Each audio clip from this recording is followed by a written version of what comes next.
I should have worn makeup.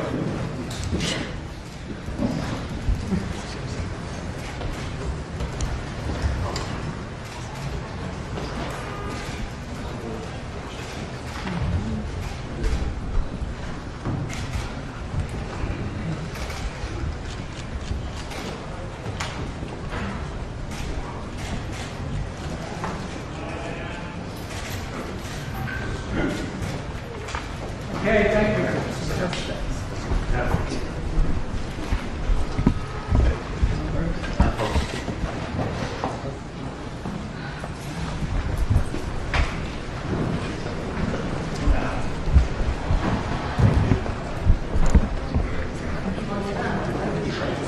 Let's go, folks.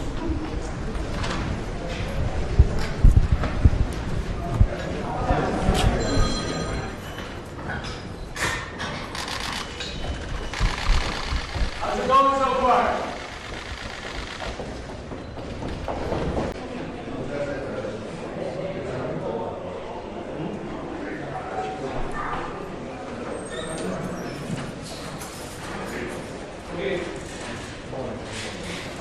Any statement this morning? Any statement this morning? Not yet. Did your mother warn you about your father?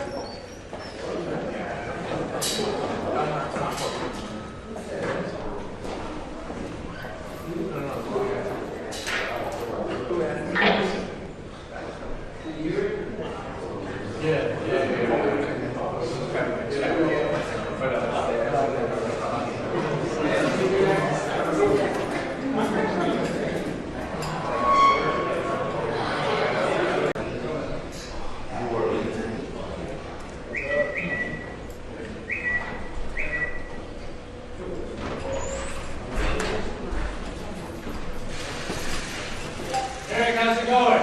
Going well, guys. Thank you.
Okay, thank you.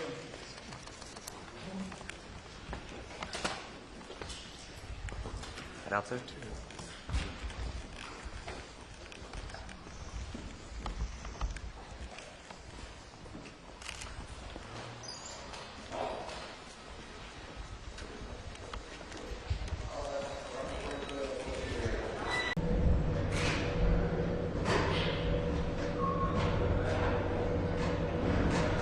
Eric is off the scene.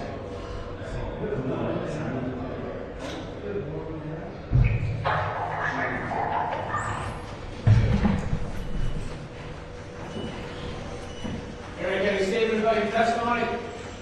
What New York State's trying to do to my father is truly awful. I've never seen anything like it. We have an unbelievable company. We have some of the best assets anywhere in the world. We've never had a default. We've never missed a loan payment. We have thousands of employees, literally thousands of employees that rely on our company every single day to put food in their mouths.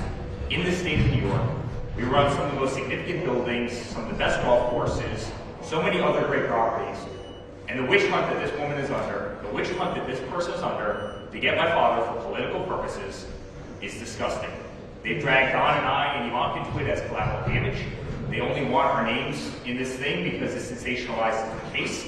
We've done absolutely nothing wrong. We have a better company than they could have ever imagined.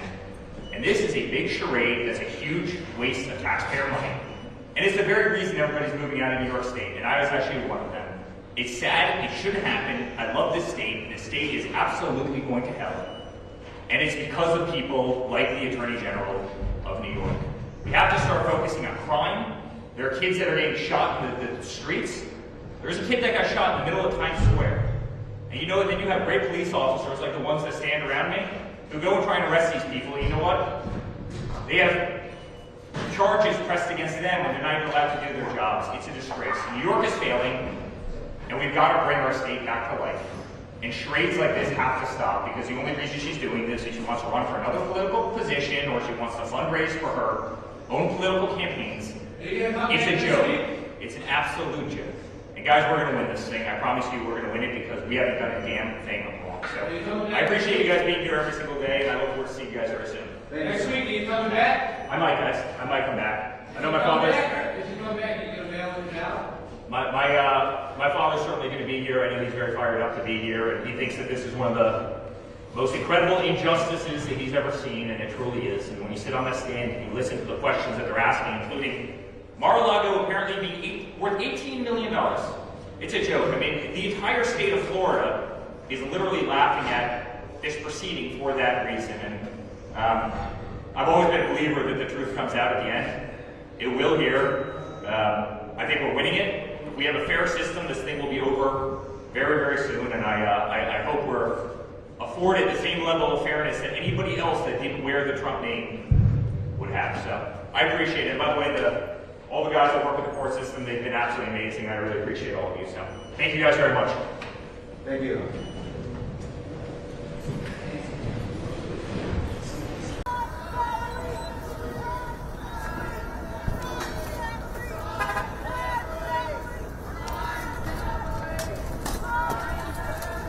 Watch out, watch out.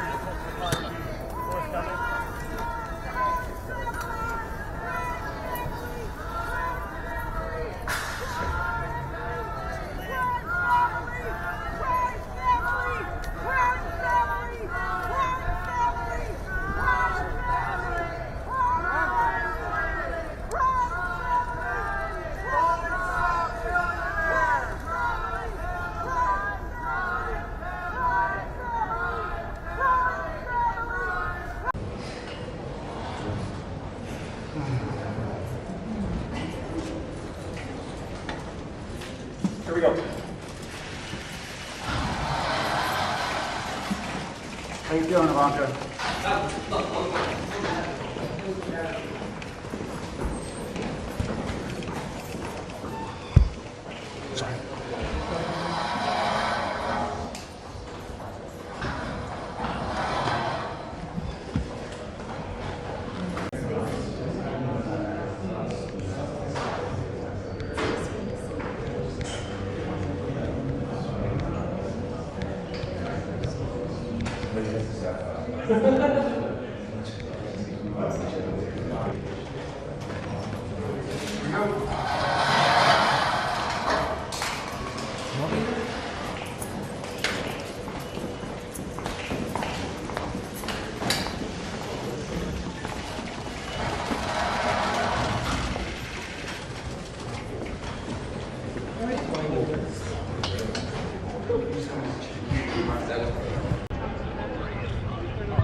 Any comment this morning?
How did it go? Listen, I sort of a boring cross exam. I thought they were going to go somewhere, but I think they understand that they have nothing as it relates to a case other than, I guess, an overzealous attorney general who would destroy all of New York business by going after transactions where there are no victims, I guess, other than herself. But you guys have got to think about the precedent that this case sets. If an attorney general can, years later, after all parties of transactions are paid back in full, with interest, making hundreds of millions of dollars, where they have no complaint, where they said they wouldn't have done anything differently, where every witness, as it relates to my brother and I, every witness that the Attorney General has called have said that my brother and I were not involved in the statement of financial condition. That even includes their star witness, the perjurer in chief, Michael Cohen, who's perjured himself probably more times than any human being I can think of. Even he said, perhaps the one time he was actually telling the truth in all of this, that my brother and I had nothing to do with it, but it doesn't matter because it's a witch hunt. It always has been. But the precedent that it sets for New York business, if you don't perhaps donate to Letitia James' re-election campaign, I too will go after your billion-dollar transactions. It's ripe for extortion and corruption, but that's what you get from the Democrat Party in New York these days, it seems. So it's a scary precedent. I don't know how anyone could do business in this city with that. Anyone you speak to who's actually in banking, who's actually in real estate, understands that. But again, they don't want to put themselves in the crosshairs, so perhaps they'll be silent. So it's a disgrace that this is happening right now, but I think we'll make our points, we'll make our case, and we'll go on from there. So you guys have a great day. Thank you. No, listen, I got to find out about my aunt passing away, literally.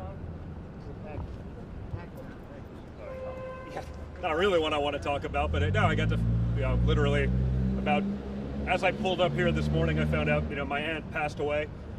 Not a great swing thought, in the back of your head as you're going to deal with this sort of insanity. I'm very close with her grandson. We hang out all the time, and so it's obviously a rough day for that, but unfortunately it is what it is. This is what it's become, right? Every day there's going to be another nonsense, another lawsuit. They're going to keep trying. Reality, facts, that doesn't matter because that's where we've gotten in a politicized country. So it's a shame, and we'll deal with that accordingly. I think I'm done, actually. I don't, they had the opportunity to cross-examine me, a rather mean-spirited attempt to try to do something, but they didn't get into any details in the cross because they've been able to play this out in the press. Donald Trump Jr. doesn't know anything about the finances of the company, according to. No, they asked me specifically about the statement of financial condition, one document of billions, and like I said, every witness that they have said has, under oath, said that Eric, myself, we had nothing to do with the document. No, nothing. Even Cohen, like I said. But that is the basis for why we are apparently already guilty of fraud, having never even heard from us at that point before ever hearing from these witnesses. So that's why, it's a little bit ridiculous, right? You can't even make your case before, oh wait, this is it. Well, the document that you're relying on this, I'm not supposed to rely on a big 5 accounting firm, like one of the biggest accounting firms in the world. I can pay them millions of dollars. I rely on them to do accounting, but I'm supposed to know more than them. By this logic, insurance companies are going to start suing patients for listening to their doctors. Right? Do you understand? Like, am I supposed to know more? Oh, Don Jr. doesn't know anything about it. I'm not an accountant. I'm a business guy. I went through each and every one of our deals. Had they asked me those questions, I could have very easily answered them, but I can't answer questions about a document that literally everyone acknowledges I had nothing to do with. I rely on the accountants to do that. Don, it seems like you had a pretty good rapport with Judge Moore. The defense has been pretty hard on him. What's your view? It was, perhaps there's a New York personality there, but no, I think he understood. I can't help myself even in this very serious situation. If you take yourself too seriously, the world sort of sucks. You got to have a little bit of fun with it. So I did. We had some, quips in the courtroom. The first time I was here, sort of gave me a fist bump on the way out. I guess I had a rather snappy response to something that was, I can't even remember what it was right now. And he said, that was really funny. And sort of, so, Do you share your dad's views about how... Listen, I'm not gonna. I don't even know how far the gag order applies. So I don't need to do that and put myself. I'm in enough crosshairs, guys. But again, this is about the Attorney General going after and prosecuting their political enemies. And if you don't believe that, just listen to what she said before she was ever Attorney General, right? We're going to go after Trump. We're going to go. We're in New York. It's bullshit, okay, is what it is. But that doesn't matter because it's also New York, because it is so one-sided. And that's the reality of the world in which we live today. So we got to play accordingly. But I imagine, as you'll hear from our other experts and witnesses and the banks and everyone, they'll totally back up our side of the story. I just don't know that any of that matters because, unfortunately, it doesn't feel like, we're playing by the rules. We're playing by a one-sided system of justice. So, why is there yet thanks, guys. a motion?